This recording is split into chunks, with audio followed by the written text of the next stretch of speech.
తన బాధను తన భర్త మాటల ద్వారా ఇవాళ మనందరికీ తెలియజేశారు.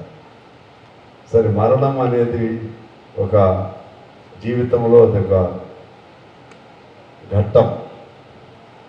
మరణించే పద్ధతులు వేరువేరుగా ఉంటాయి.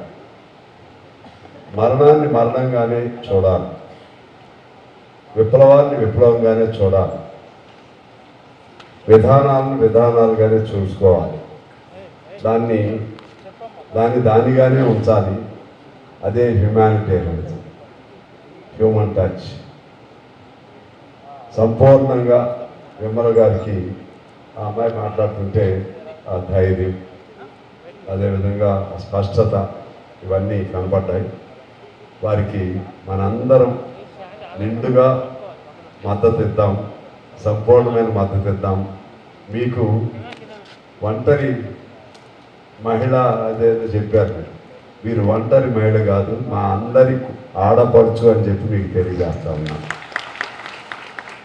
అలాగే చంద్రశేఖర్ గారు మాట్లాడింది విన్న తర్వాత నాకు చాలా బాధ అనిపిస్తూ ఉంది. ఆయన ఒక్క పరుషమైన ఒక్క మాట కూడా మాట్లాడలేదు. అదే నాలాంటి వాళ్ళు మాట్లాడితే ఎవరితో షేర్ చేసుకోవాలనుకున్నప్పుడు ఆవేశంతో కొన్ని మాటలు దొరుకుతాయి కూడా, నా నేచర్ అది. కానీ ఆయన కానీ ఆయన కుటుంబం కానీ ఎంతో ఉన్నత విలువలతో కూడినటువంటి కుటుంబం అది.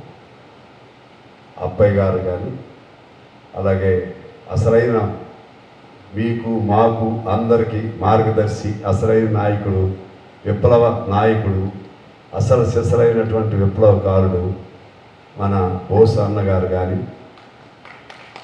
అలాగే చంద్రశేఖర్ గారు కానీ, నాగేశ్వరరావు గారు, వాళ్ళ నలుగురు. అందులో నాకు ఇద్దరితో బాగా పరిచయం, చంద్రశేఖర్ గారితోనూ అబ్బాయి గారితో. అబ్బాయి గారితో అంటే మా ప్రసాద్ చెల్లెల్ని, మా కళావతి గారి చెల్లెల్ని అక్కడ ఇచ్చారు. ఆ విధంగా అప్పుడప్పుడు వారితో సంబంధాలు. చంద్రశేఖర్ గారు ఆయన బయటకు వచ్చిన తర్వాత కలుస్తూ ఉంటే చాలా అనిపించేది, ఎంత సాత్వికులు నక్సలైట్ పార్టీలో ఎంత మెత్తటి వాళ్ళు ఉంటారా అని అనిపించేది. ఆ మాట్లాడే విధానం కూడా మీకు అర్థమై ఉంటుంది. ఎంత మంచివాళ్ళు, ఎంత సాత్వికులు, పొరపాట్లు కూడా తన బాధను ఎక్కడ వ్యక్తం చేయనటువంటి వాళ్ళు ఉంటారా అనిపించింది. అందుకనే అది ఒక కమ్యూనిస్టులకే సాధ్యం. ఎన్ని కష్టాలు వచ్చినా నష్టాలు వచ్చినా తట్టుకుని నిలబడగలిగి తన బాధను తనలోనే దిగమింగుకునేటువంటి ఆ సామర్థ్యం కమ్యూనిజం, మార్క్సిజం మనందరికీ నేర్పింది.